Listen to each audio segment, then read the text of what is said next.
Hi friends, आज की class Indian geography. और जैसा कि कल की क्लास में हमने बताया था कि इंडियन ज्योग्राफी में कोस्टल रेंज अर्थात तटीय सीमा रेखा जो बताई जा रही थी और ये बताए गए थे कि भारतीय उपमहाद्वीप में जो भारत के तट रेखा है यानी जलीय क्षेत्र से संपर्क है उनका, तो कितने प्रदेश हैं, आज उनका विवरण अच्छे से दिया जाएगा। आइए सबसे पहले चलते हैं मैप के अकॉर्डिंग। तो सबसे पहले मैप बनाते हैं। यहां पर लिखेंगे भारत का तटीय सीमा रेखा आसपास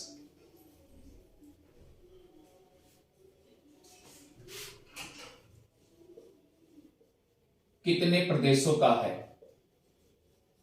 तो इस प्रकार तटीय प्रदेश इसे बांटेंगे। एक तरफ होगा पश्चिमी तट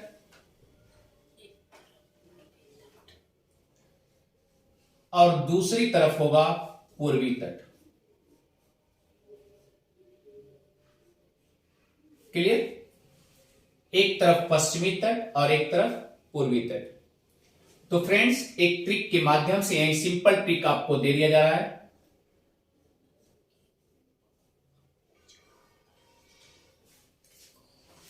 गुज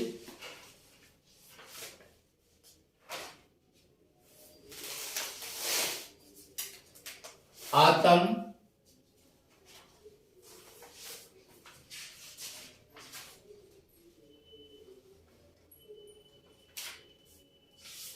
गुज आतम यानी गुज से गुजरात, आ से आंध्र प्रदेश,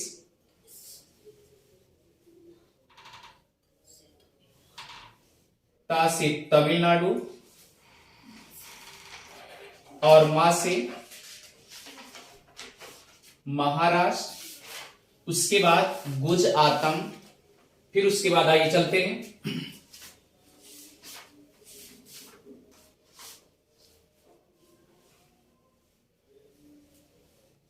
केऊक,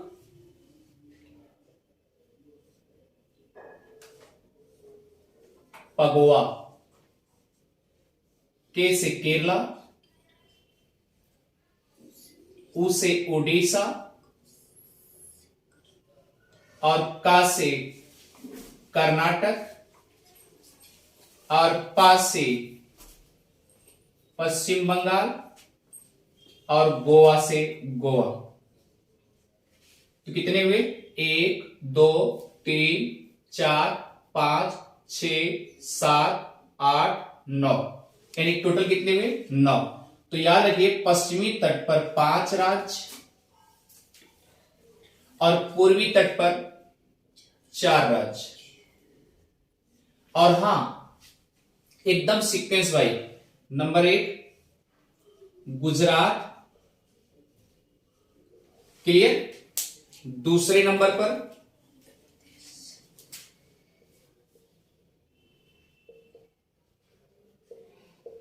आंध्र प्रदेश,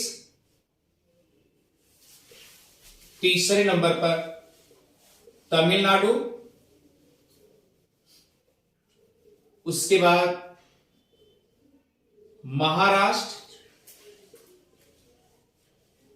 उसके बाद केरल,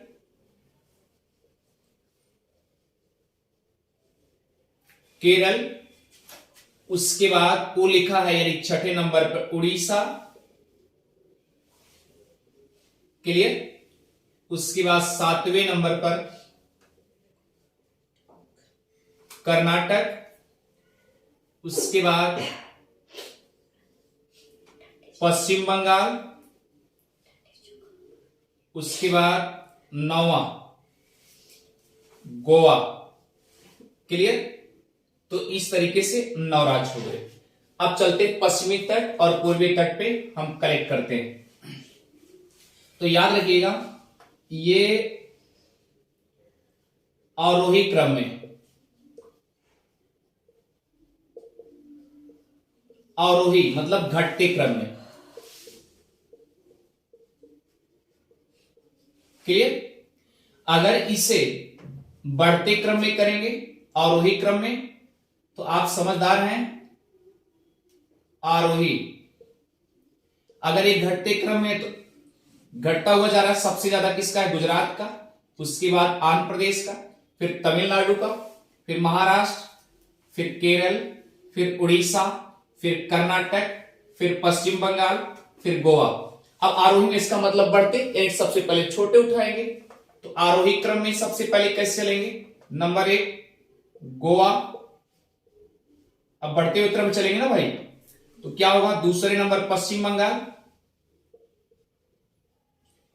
तीसरे नंबर पे कर्नाटक।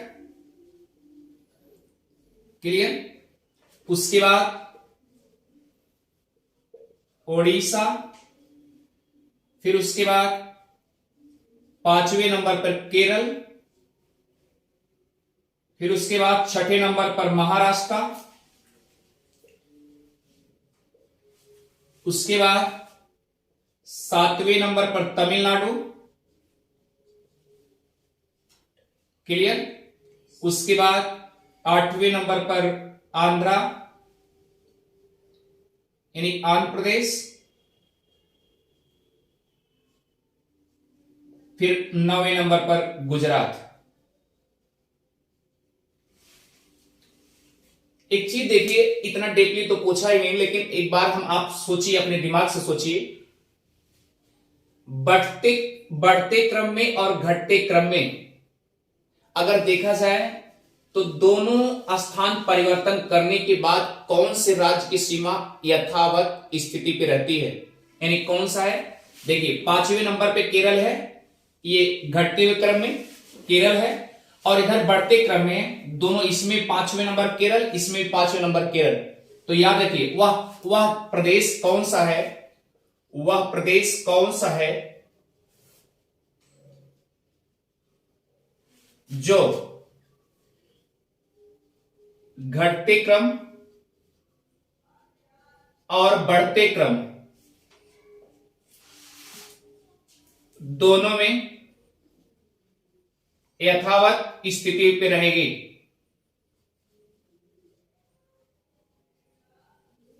तो एक क्वेश्चन यहां निकल आया, केरल। मतलब केरल एक ऐसा प्रदेश है जो अगर आप घटते हुए क्रम में लिखेंगे, यानी सर्वाधिक तट, तो ये क्या करेंगे? सर्वाधिक किसका है? गुजरात का है, फिर आंध्र प्रदेश का है, फिर उसके बाद तमिलनाडु, यानी घटते हुए क्रम में जा रहा है।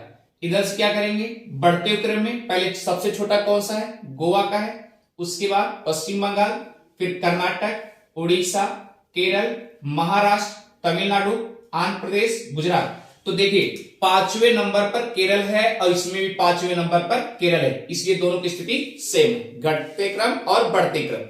ये बात तो समझ में अच्छे से आ गई होगी। क्लियर? सीक्वेंस तोड़ दिया जा रहा है। तो फ्रेंड्स आइए चलते हैं, आगे बढ़ते हैं। इसे मिटा दे रहे हैं, इसे मिटा दे रहे हैं। ये सीक्वेंस आपका क्लियर हो चुका है। अब आइए पश्चिमी तट पर, इसे मिटा दे रहे हैं। देखिए पश्चिमी तट के हमने कहा था कि 5 राज्य, और ये पूर्वी तट पे 4 राज्य। जैसे कि सबसे पहले मैप बना लेंगे।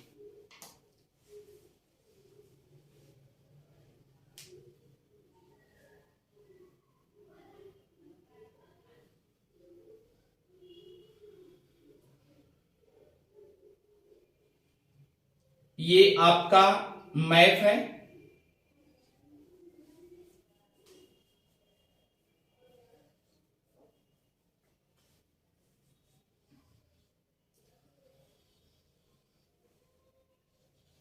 फ्रेंड, यह यथावत स्थिति में आपका मैप है।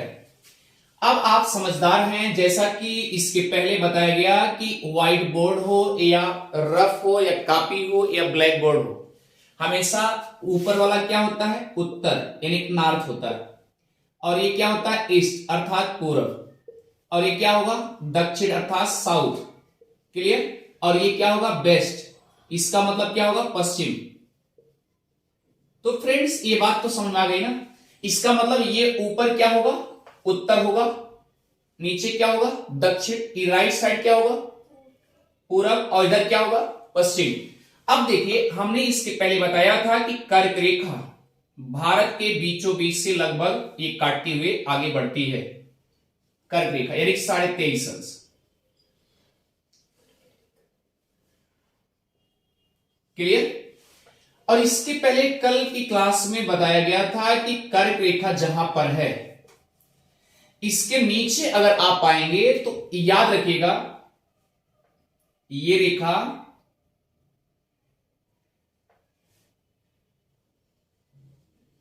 ऐसे जा रही है। क्लियर। अब फ्रेंड्स ध्यान दीजिएगा कि मान लीजिए इसके नीचे आएंगे तो आप 22 आएगा, यानी क्या होगा, 23 होगा, फिर क्या होगा 22.5 होगा, फिर क्या होगा 22 आएगा। तो इसका कहने का मतलब ये है कि 22 से क्या होता है, तटीय क्षेत्र स्टार्ट हो जाते हैं।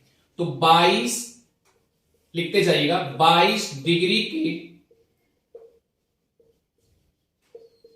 दक्षिण में तटीय क्षेत्र, यानी तटीय क्षेत्र या कह लीजिए प्रदेश की सीमा रेखा स्टार्ट हो जाती है। सीमा रेखा प्रारंभ हो जाती है। इसका मतलब 23 से इसके नीचे, कर्क रेखा के नीचे क्या होगा। अब ये क्वेश्चन यहां पर हो गया। दूसरा क्या है कि कर्क रेखा ट्रॉपिक ऑफ कैंसर, कर्क रेखा के साउथ में यानी दक्षिण में, कर्क रेखा के दक्षिण में भारत के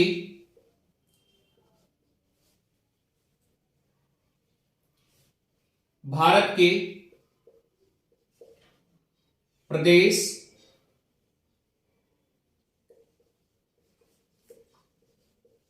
प्रायद्वीपीय प्रदेश या तटीय सीमा बनाते हैं। क्लियर। इसका मतलब 22 डिग्री जैसे आप दक्षिण जाएंगे तुरंत वहीं से तटीय सीमा स्टार्ट हो जाती है। क्लियर हो गया। अब इसका मतलब ये आप ये भी कह सकते हैं कि हाँ, कर्क रेखा के दक्षिण से भारत के प्रायद्वीपीय यानी प्रायद्वीप बताया गया था कि जो जैसे ये अरब सागर है, और ये क्या है, हिंद महासागर, और ये क्या है आपका बंगाल की खाड़ी,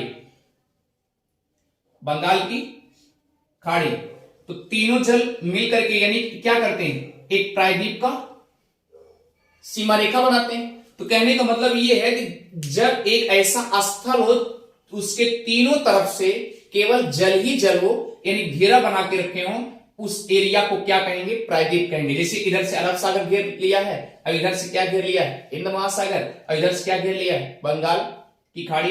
तो अब सोचिए तीनों तरफ से घेरा हुआ है, इतना समझिए ये घेरा हुआ है, ये पोर्शन बंगाल की खाड़ी, अब एक पोर्शन बंगाल की खाड़ी, अब यहां से लेकर अरब सागर पूरा रेंज बना, घेरा हुआ, तो प्रायद्वीपीय रेंज में आएगी कि नहीं आएगी। तो इस प्रकार से ये प्रायद्वीपीय रेंज में, यानी इधर जितने प्रदेश पड़ेंगे सब के सब भैया प्रायद्वीपीय प्रदेश के अंतर्गत आएंगे। क्लियर हो जो। आगे चलिए।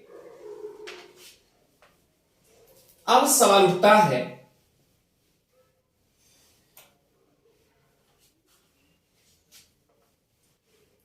सबसे पहले मैपिंग करते हैं। ये देखिए ये वाला पोर्शन आपका केरला का है, केरल।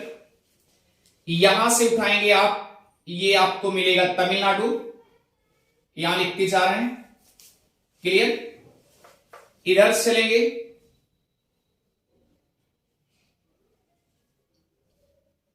ये आंध्रा है,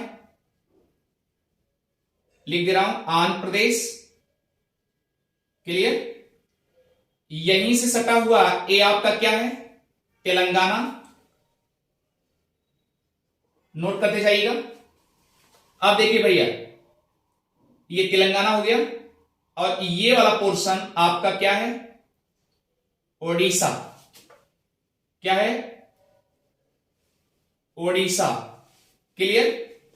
उसके बाद इधर वाला रेंज ये छत्तीसगढ़ का हो गया, छत्तीसगढ़, क्योंकि कर्क रेखा भी काट रही है। तो याद रखिएगा, अगर ये छत्तीसगढ़ हो गया तो छत्तीसगढ़ का 3 जिला कर्क रेखा काट रही है। अब यहां पर किससे उठाइए, छत्तीसगढ़ का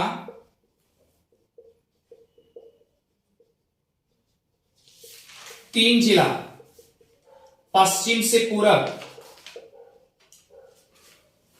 की तरफ चलेंगे तो कर्क रेखा काटती, कर्क रेखा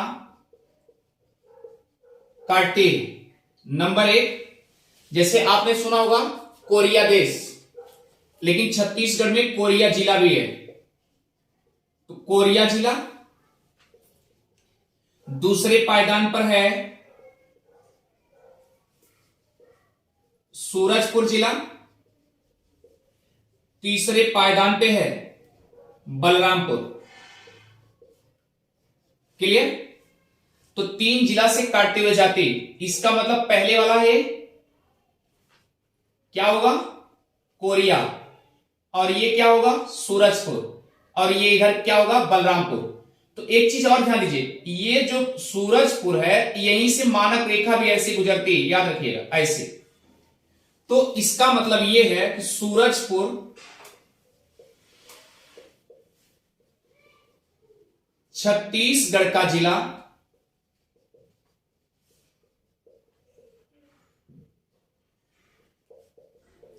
ऐसा जिला है जो कि कर्क रेखा और 82.5 मानक रेखा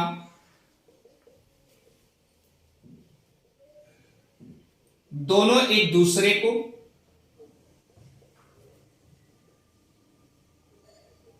काटती। इसका मतलब कर्क रेखा और मानक रेखा एक दूसरे को काटती हैं, किस जिले में, सूरजपुर जिले में।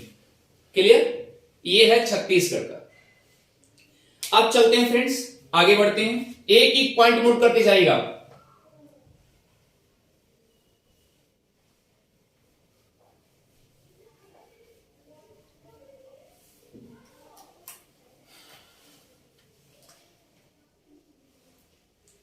तो फ्रेंड्स अब आगे बढ़ें। जैसा कि अब ये छत्तीसगढ़ हो गया, अब आपको पता है यहां ये क्या है, पश्चिम बंगाल, यहां लिख दे रहा हूं वेस्ट बंगाल, डब्ल्यू बे, क्लियर हो गया, वेस्ट बंगाल यानी पश्चिम बंगाल। आप देखिए भैया, फिर उसके बाद यहां से उठाएंगे ऐसे, उत्तर प्रदेश में भी एमपी जा रही टच। क्लियर? ये आपका क्या हो जाएगा, एमपी। क्लियर? और ये पोजीशन झारखंड का होगा, जेएच लिख दे रहा हूं। क्लियर? अब आइए, ये वाला पोजीशन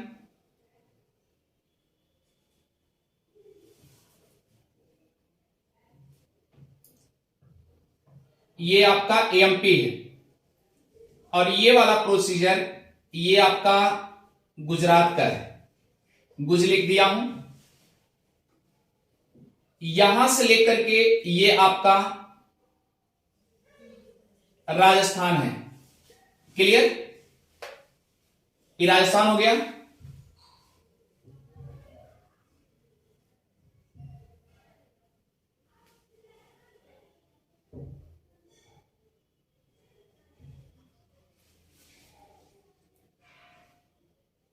फ्रेंड्स ये कर्नाटक, उसके बाद ये महाराष्ट्र। क्लियर? ये आपकी मैपिंग है।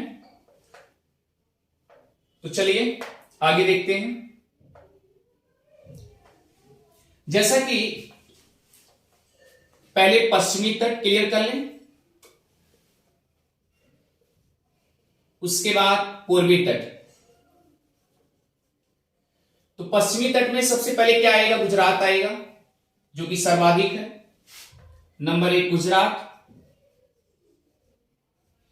नंबर 2 महाराष्ट्र, क्लियर, क्योंकि देखिए आंध्र प्रदेश और तमिलनाडु इधर है पूर्वी तट, ये आपका पूर्वी तट होगा, क्लियर।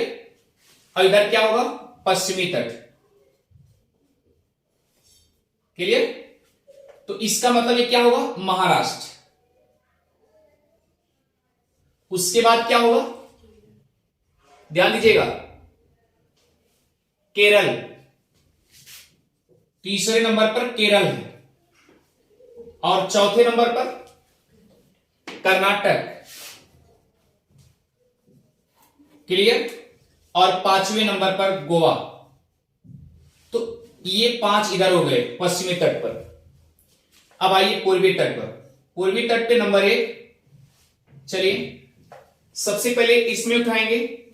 दूसरे नंबर पर आंध्र प्रदेश है, इसका मतलब आंध्र प्रदेश प्रथम होगा, क्लियर। दूसरे नंबर पे तमिलनाडु, क्योंकि इधर है, तो क्या होगा? तमिलनाडु, ये भी क्लियर हो गया। उसके बाद क्या है? ओडिशा, ओडिशा भी हो गया। और उसके बाद पश्चिम बंगाल, क्लियर। ये सीक्वेंस 5 इधर हुए और 4 इधर हुए, क्लियर। तो ये आपका पश्चिमी तट और ये पूर्वी तट। तो मैंने क्या ट्रिक बनाया? गुज, आतम, केऊ, पगोवा। आराम से याद कर लीजिए, बस आसानी से याद हो जाएगा। अब आपको पता चल गया पूर्वी छोर पे कौन है, पश्चिमी छोर पे कौन। तो आइए आगे बढ़ते हैं, ये आप नोट कर लीजिएगा। फिर फ्रेंड्स आगे बढ़ते हैं। अब इनका नामकरण कैसे होगा? नाम किया जाएगा, नामकरण। इधर देखिए, जैसा कि आप जानते हैं कि यहां से लेकर के ये जिसे आप कक्षकरण कहते हैं, तो ये कक्ष का रण है और ये पोजीशन क्या होगा? जिसे सर्पिल कहते हैं, याद रखिएगा। तो इसे बोलते हैं फ्रेंड्स कक्ष का तट, क्लियर। इधर देखिए, मिलाते जाइएगा एकदम सीक्वेंस पे। कक्ष का तट, उसके बाद इधर आएंगे, ये यहां से लेके यहां तक, इसे बोलते हैं सौराष्ट्र, सौराष्ट्र का तट, या काठियावाड़ का तट, क्लियर। अब आइए महाराष्ट्र, और यहां पर याद रखिएगा ये गोवा है। क्या है? गोवा।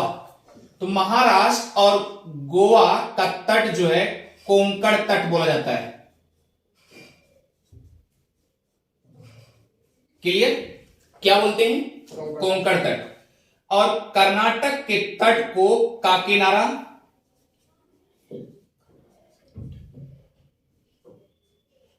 काकीनाडा तट या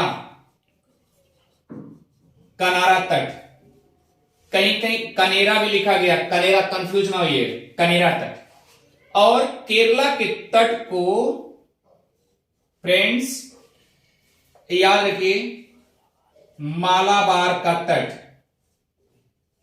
क्लियर हो गया। ये तो रहा आपका पश्चिमी छोर के तट जो नामकरण किए गए। अब आगे बढ़ते हैं पूर्वी तट पर।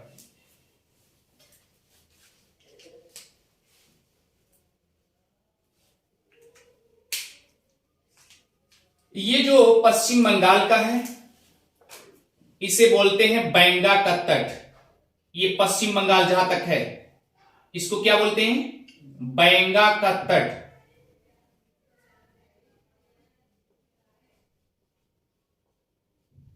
बैंगा का तट। क्लियर। उड़ीसा वाले तट को उत्कल तट बोलते हैं। क्या बोलते हैं? उत्कल तट। और आंध्र प्रदेश वाले को उत्तरी सरकार बोलते हैं। उत्तरी सरकार तट। क्लियर। ये हो गया। और तमिलनाडु के तट को बोलते हैं, याद रखिएगा, कोरोमंडल तट।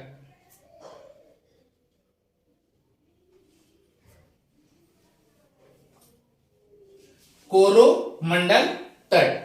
तो फ्रेंड्स अब इधर देखिए, जैसा कि हिंद महासागर है ये,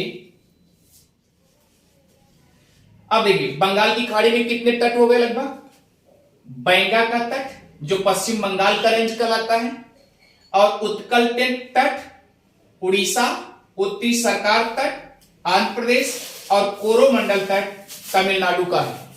अब इधर का देखिए, यहां से लेकर के ये किसको क्या बोलते हैं? कच्छ का तट। और यहां से लेके यहां तक सौराष्ट्र या काठियावाड़ का तट। और ये याद रखिएगा, महाराष्ट्र और गोवा तक कोंकण तट, और कर्नाटक के तट को काकेनारा तट या कनारा तट या कनेरा तट भी कहा जाता है, और केरल का मालाबार तट। क्लियर। इस प्रकार से सभी तटों का नामकरण कर दिया गया। तो फ्रेंड्स अब आगे चलिए, हिंद महासागर के तट पर, हिंद महासागर के तट पर याद रखिए, भारत के दो प्रदेश या दो प्रदेशों का तट स्पर्श करता है। Number 1 Kerala, number 2 Tamil Nadu. Number 1 Kerala, दूसरे नंबर पे तमिलनाडु। क्लियर है। और हां, हिंद महासागर का ही एक अंश मात्र या पार्ट कर लीजिए, यानी इधर क्या है? बंगाल की खाड़ी और अरब सागर, यानी टोटल को हिंद महासागर कहा जाता था, लेकिन ये बंटवारा हुआ, इधर बंगाल की खाड़ी और इधर अरब सागर। और ये पूरा अगर हिस्सा पूछा जाए किसका, किस महासागर का हिस्सा है, तो याद रखिएगा हिंद महासागर का हिस्सा है बंगाल की खाड़ी, और अरब सागर भी एक ही का हिस्सा है, याद रखिएगा। तो फ्रेंड्स आगे बढ़ते हैं, इसे आप नोट करिएगा। तो इस प्रकार से आप इतना ध्यान दीजिए, जैसे कि सभी तटों का वर्णन किया गया है। तो अब आइए चलते हैं, एक सीक्वेंस में इसको सजाते हैं। ठीक है।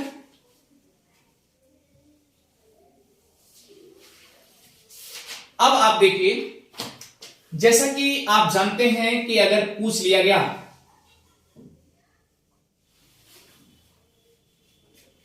इधर लिख रहे हैं कि भारत के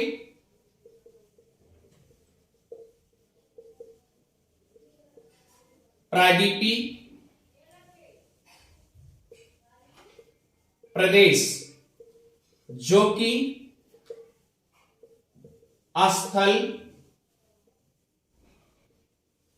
रुद्ध है, जिसे बोलते हैं लैंड लॉक। क्लियर। तो आइए, नंबर 1 कौन सा होगा? तेलंगाना।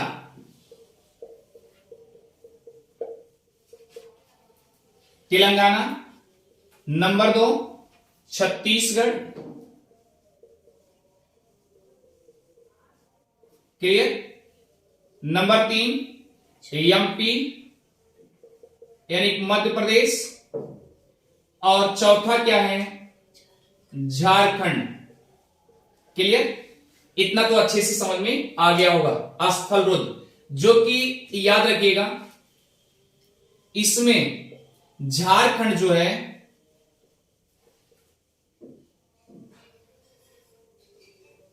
का कुछ अंश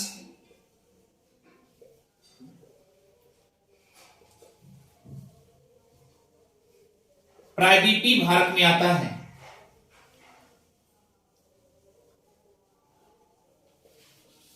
प्रायद्वीपीय भारत में आता है। आगे चलें फ्रेंड्स, आप इसे अच्छे से एकदम कुल मिला के सजावटी अच्छी होनी चाहिए, मतलब सजावटी मतलब देखिए सीक्वेंस, एक एक सीक्वेंस कैसे टूट रहा सीक्वेंस, जब तक ये क्लियरिटी नहीं होगी तब तक ये सीक्वेंस आपका बन भी नहीं पाएगा। क्लियर? तो इसे मिटा दे रहे हैं।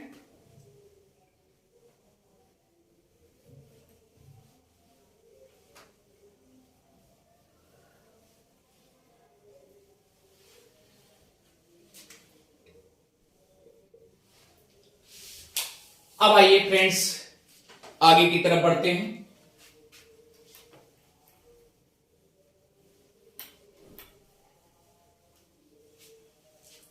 याद रखिएगा, लिखिए उत्तर प्रदेश के बाद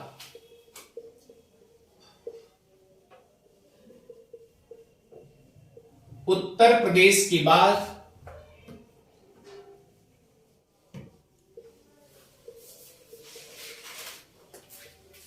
छत्तीसगढ़ एक ऐसा राज्य है जो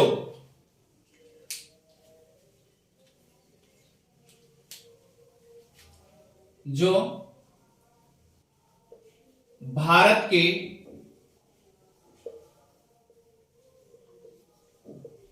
सात प्रदेशों की सीमा से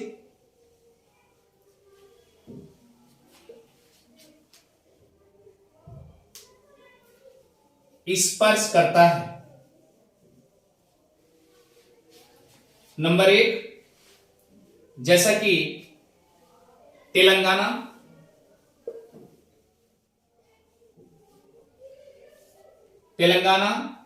दूसरे नंबर पर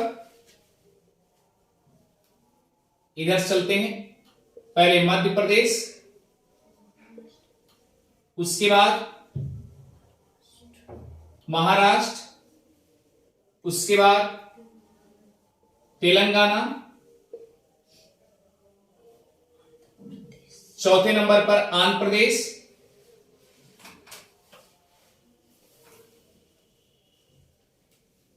पांचवें नंबर पर ओडिशा, छठे नंबर पर पश्चिम बंगाल और सातवें नंबर पर झारखंड। ये सातों प्रदेश आपके समकक्ष आ गए, यानी कि 7 प्रदेश की सीमा छत्तीसगढ़ से टच में रह रही है। और हां, छत्तीसगढ़ अस्तल रुद्र भी है, यानी लैंड लॉक्ड प्रदेश भी है। क्लियर हो गया? अब आगे की तरफ बढ़ेंगे।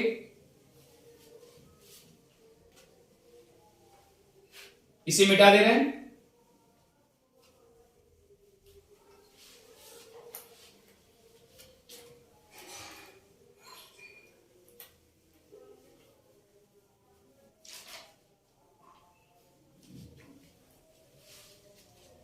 एक चीज ध्यान दीजिएगा, जैसे आंध्र प्रदेश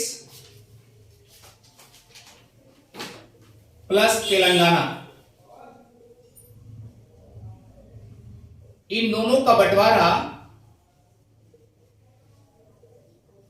2 जून 2014 को हुआ। आंध्र प्रदेश के अंतर्गत बंटवारे के समय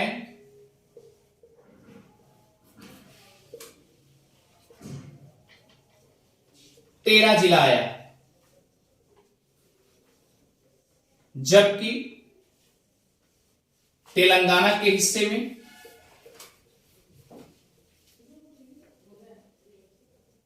10 जिले आए। क्लियर? अब आप अंदाजा लगा सकते हैं कि इसका मतलब दोनों को मिलाकर के 23 जिले रहे होंगे, जब आंध्र प्रदेश से अलग तेलंगाना ना रहा होगा, आंध्र प्रदेश ही केवल रहा होगा। तो फ्रेंड्स, इन दोनों की राजधानी यहां लिख दे रहे हैं, 10 वर्ष के लिए प्रस्तावित है, लिए प्रस्तावित 10 वर्ष के लिए प्रस्तावित हैदराबाद। क्या है? हैदराबाद। यानी कि 10 वर्ष के बाद, अब यहां लिख रहे हैं 10 वर्ष के बाद आंध्र प्रदेश की राजधानी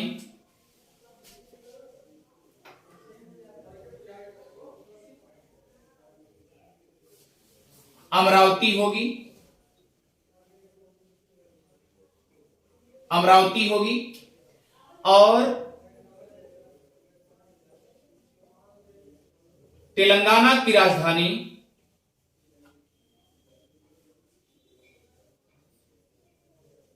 हैदराबाद होगी।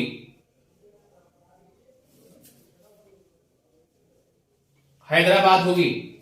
अब फ्रेंड्स अमरावती की कंडीशन देखिए। अमरावती राजधानी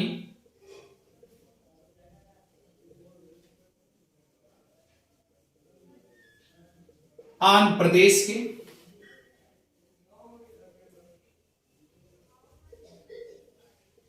कृष्णा नदी के किनारे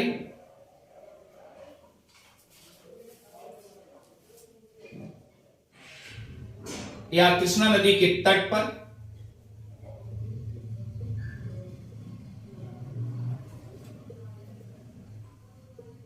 अवस्थित होगी।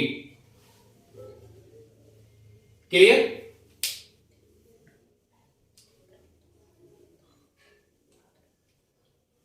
यानी 10 साल के लिए प्रस्तावित है। हैदराबाद और तेलंगाना की हैदराबाद रहेगी। आंध्र प्रदेश और तेलंगाना के बीच हैदराबाद 10 साल के प्रस्तावित 10 साल तक रहेगी। उसके बाद 10 साल बाद क्या हो जाएगा? आंध्र प्रदेश की राजधानी अमरावती और तेलंगाना की राजधानी हैदराबाद हो जाएगी। लेकिन यह जो अमरावती राजधानी बनाएगी, आपसे कभी भी पूछा जा सकता है कि अमरावती राजधानी किस प्रदेश की है? तो आंध्र प्रदेश की है। किस नदी के किनारे अवस्थित है? तो कृष्णा नदी के किनारे अवस्थित है। ये बात तो समझ में अच्छे से आ गई होगी। तो फ्रेंड्स आगे चलते हैं। इसे मिटा दे रहे हैं।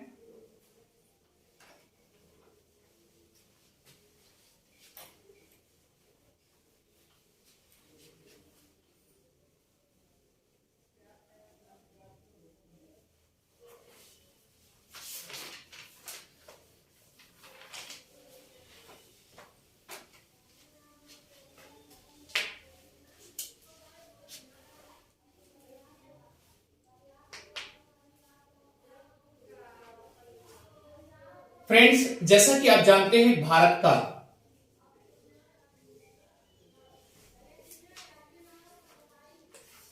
तटीय सीमांकन हो चुका है।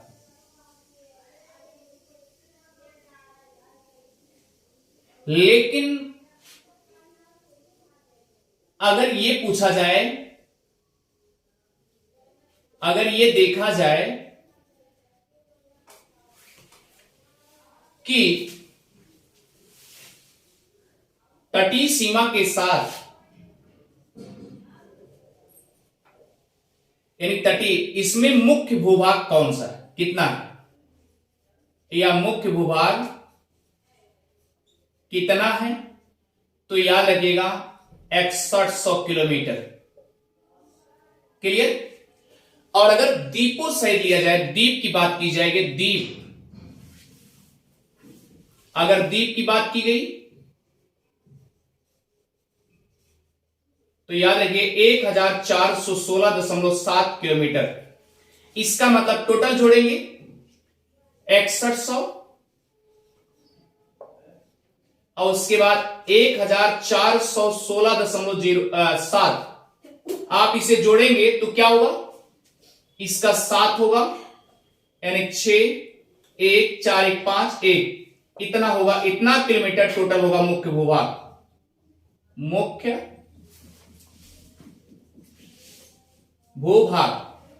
तो फ्रेंड्स इस प्रकार से आप अच्छे से, अगर आपसे कभी पूछा जाए बेंगा का तट, उत्कल तट, उत्तरी सरकार तट, कोरोमंडल तट, मालाबार तट, काकीनाडा तट, कोंकण तट, काठियावाड़ तट, सौराष्ट्र तट, कच्छ का तट, ये सब आप कैलकुलेट करके बता देंगे कहां से कहां तक रेंज बनाया गया।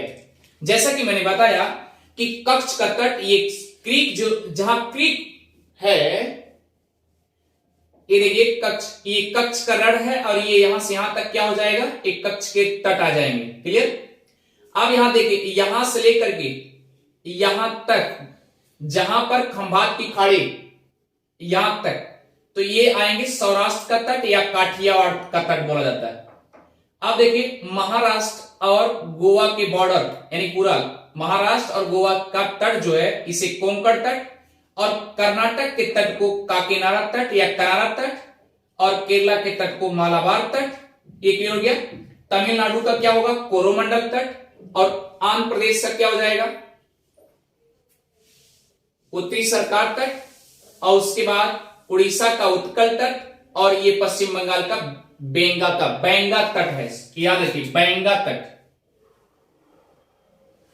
तो फ्रेंड्स, इस प्रकार से ये आपको लर्न करना होगा, याद करना होगा अच्छे से, और हमें लगता है कि आपको अच्छे समझ में आ गया होगा। और हां, नेक्स्ट क्लास जो होगी इसी से रिलेटेड होगी कि उत्कल तट और उत्तरी सरकार तट और कोरोमंडल तट और ये मालाबार तट, ये आखिर नाम क्यों रखा गया, बैंगा का तट, ये आखिर नाम रखने का रीजन क्या था, ऐसा नाम क्यों रखा गया। तो अगली क्लास जो होगी बैंगा का तट और ये सौराष्ट्र का तट, काठियावाड़ तट, कोंकण तट, काकीनाडा तट, ये क्यों रखा गया, तो फ्रेंड्स अगली क्लास में ये आपको बताए जाएंगे। और आपको अगर समझ में आ रहे हैं तो आप सब्सक्राइब करना, शेयर करना ना भूलें। Thank you.